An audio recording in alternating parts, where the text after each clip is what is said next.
Hello, Maria. Good morning. How are you all? I'm fine, sweetheart. And you? Yeah, I'm fine too. I will set. You said, where do we start? Well, where do we start? At the beginning. Now, in regards to our problem with the free flights from Lebanon, Oh, yeah. got some research. Yeah. A plane would cost between $90,000 to $100,000 to charter. Yeah.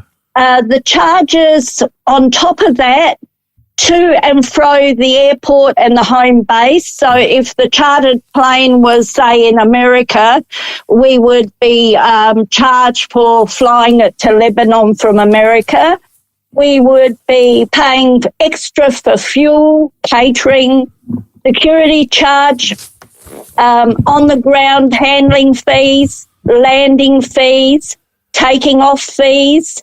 If it was extended on the runway, we would pay for that as parking fees and danger fees in case the plane got damaged. Now, the government is chartering this, so it would be exactly like the NDIS. Yeah. The charges would blow out by 10, and we would be paying dearly. Will there be any accounting? Will there be a judgment day and somebody stands up in Parliament and says, well, this little adventure of ours, our good-natured adventure to bring these people back, this cost the Australian taxpayer X. Will there be a moment in time where we will know exactly what the bill is?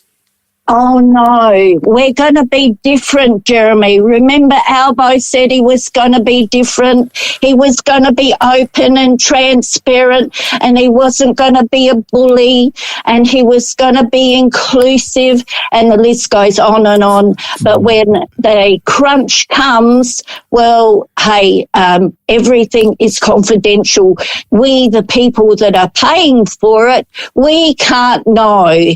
And I wish somebody in Parliament would have a backbone and stand up and demand that we, the public, get all that information.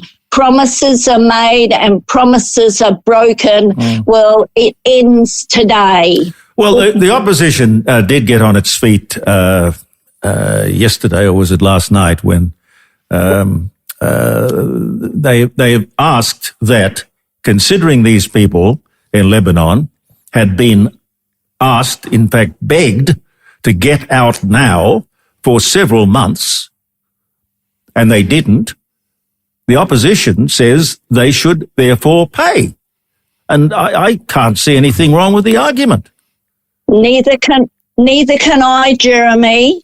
And if 30,000 Lebanese Australians are in Lebanon and they've been warning and warning here, and the Israelis also have been warning them, please get out, because we are coming in, we're going to have a ground invasion, and they stick firm in the areas that have all these ordinance and everything under hospitals, schools and playgrounds and that. Well, they wear it. You've got to take responsibility for your decisions. If your decision was to go in the first place, well, it's a free world mostly. And if your decision is, I'm going to stay, well, you must take responsibility for that decision. Yes, and the sugar comes off the table. If you go over for 6 months, I've got a friend that spent 6 months in England with her partner, and then in winter they came to Australia for 6 months, and he toured around and seen our beautiful country, and she had to advise Centrelink and her pension, aged pension, mind you, not sugar, it got cut off for the 6 months that she wasn't here. Hey, Maria, you've just twigged my memory on a subject when you mentioned Centrelink.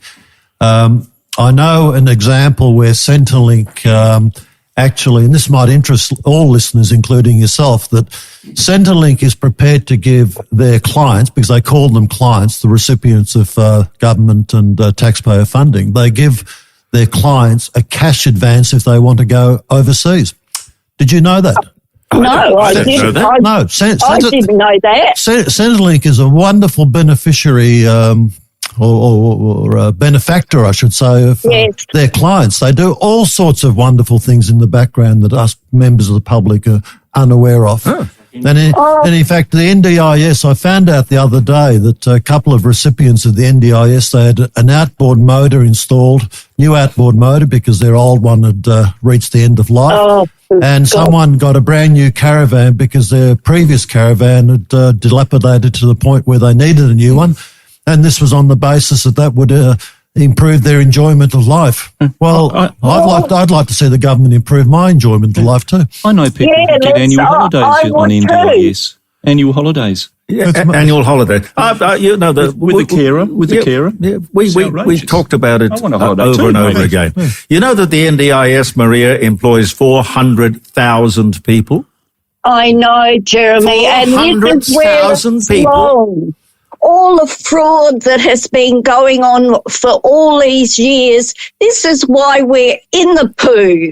Yeah, now, why can't they, for somebody that's worked for years and years, breaking their back for building this country, why can't we have some of that cream? Well, I would love a new caravan too, but I haven't even got an old one. I've worked hard all my life, and at the moment, all they know is to put up prices and fine you, and like at the moment, the councils are wanting to fine you for not putting out the rubbish bin. Yeah. For God's sake, get rid of these councils. My view on councils. I know, but if you keep electing these people, you just get more of the same. Yeah, and they're just sheep. And here in the Adelaide Hills, our Adelaide Hills Council, they didn't know that they had a black hole of $5 million. So up go our council rates. What caused the black hole? Yeah, well, we don't know what caused the black hole, but I can tell you what I think the black hole is, too much largesse. What, Tony? Not living within their means, as usual. Yeah. Well, this is the amount of money that we've got coming in, and the federal government and the state government should do the same thing. Nobody ever said that they had a right to, on our behalf, run up huge debts. This is how much money we have coming in. This means we can spend this much, and we have to put this much aside for contingencies, unexpected things, and then we don't have any debt. Burnside Council tried the same thing on a few months ago. They wanted to put the rates up 11 to 14%. I pointed out in the questionnaire, I said, you already had a 4% per annum rate rise in the last 10 years through natural increase in housing prices. It went from $35 million income to roughly 45. They've already had it. They're double dipping. Yeah. They can't even live within their inflation increase. They want more. And that's where the ironic part of the CPI figures are, because the CPI only measures from the present quarter to the previous quarter. So it gives an unrealistic an amount of the increase, when in reality, when people get their electricity bill or whatever price they're looking at, they should be looking at what it cost them 12 months ago. And as Tony says, and identifies quite correctly, these councils are now aggregating, putting council rate increases on top of previous year's increases, 8% one year, another 10% the following year. So we're actually aggregating, compounding the cost increases, and that's what people should be looking at, what they used to pay compared to what they're paying. But they already get a natural increase through housing price increases, which is linked to the rate in the dollar. Yes. They're already getting it. They're double dipping. Yes. Yeah. What these protesters are protesting about at the moment is stop funding Israeli weapons. Well, I wish let's stop the UN funding Gaza, Lebanon, Afghanistan, etc.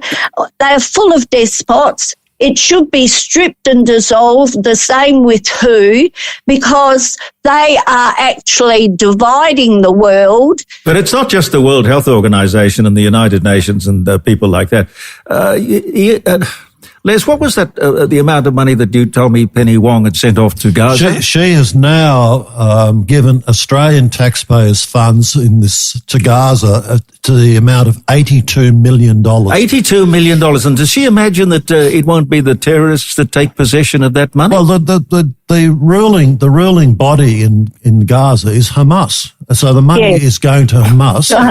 And the leaders of Hamas aren't in Gaza. They're down in Qatar. It reported that two of those buggers are getting or have made already $4 billion each, living the life of luxury. Good God. While their people are suffering. Oh, look, we should stop this rubbish. Well, and it is rubbish because in Gaza, all those tunnels and all those people that are being used as human shields, and these fools here protesting and around the world that there's genocide. Well, there's genocide. Hamas is using genocide on their own people for their own rotten means. Maria, in Gaza, Israel was funding 500 trucks a day to feed Gaza before October the 7th. And they breed like flies. At October the 7th, there were 50,000 women that were pregnant, for God's sake. If they are starving, why are you getting pregnant? If you can't feed yourselves, why bring other life into the world for misery, supposedly? Maria, it does, it sort of is a bit hard-hearted, but the fact of the matter is you're right. If you have a group of people who choose to live in a particular place and then suddenly realize they can't afford, or they can't literally, for one reason or another, feed themselves, and 500 trucks a day have to be provided with provisions so they can survive. Where is the logic in that? There is none, Jeremy. There is none. But we're always paying. We're always... Maria, you're talking about the effects of the conflict, but the reality is that whenever there's been an agreement about a ceasefire in the Middle East, it's never worked. There's been a temporary lull in proceedings, but then Hamas, for example, has always kept on needling Israel, and Israel now has to make a decision, and I'm sure Netanyahu has made the decision. Enough is enough of this. We have to surgically solve the problem. And if you look at the administration of the terrorists, one by one they're being pinged off. And if you get rid of the leadership, maybe the young people will start to say, let's make a change to the future. Yeah. I think that's the hope we have to live in, that if you get rid of the stuff that's rotten to the core, that the future will be much beneficial. Do you think there's a generation down the track that will be completely different? Well, I think, Jeremy, there's more than a generation. I think what the media is not telling us, and what I've discovered the other day, that secretly countries in the Middle East, even the ones that we might consider to be against Western civilization, they are secretly wishing that Israel takes care of Iran in terms of Saudi Arabia for one. Yeah. Well, it'd be Saudi, Egypt, all those. They actually want peace, and they want someone like Iran to be out of the picture. And it's not the people of Iran, it's the administration. But aren't you reinforcing with the next generation of Gazans, for example? You're reinforcing the hatred of the Jews, because the pain and the suffering and the bloodshed and the destruction of their houses, and at a very personal level, these kids are going to grow up. And isn't that the next generation of trouble? I think you're quite right. And Liz Storer last night on the Late Debate made the comment, and she's very emphatic about this, that the way we view the Middle East compared to the way the people in the Middle East view Western civilization I mean, we're the colonists and the invaders, us people in the western side of the world. And those people view that very poorly, very badly. And it's not the same prism they're looking through that we're looking through. I mean, we think they're bad over there, they think we're bad over here. So never the twain shall meet. But eventually, the generations have to change. It's like this woke ideology. We have lost one or two generations of kids who'll never think differently, but ultimately it's like the turnstile. You have to get to it or get to the crossroads and make the change. And then the new generations have to be, it's like the climate change phenomena. The new greenies are actually embracing nuclear because they see that the new technology in nuclear is far better than these renewable programs. So they're changing their ways because they're the new blood. And that's what we need, new blood. Maria, I love you and thank you.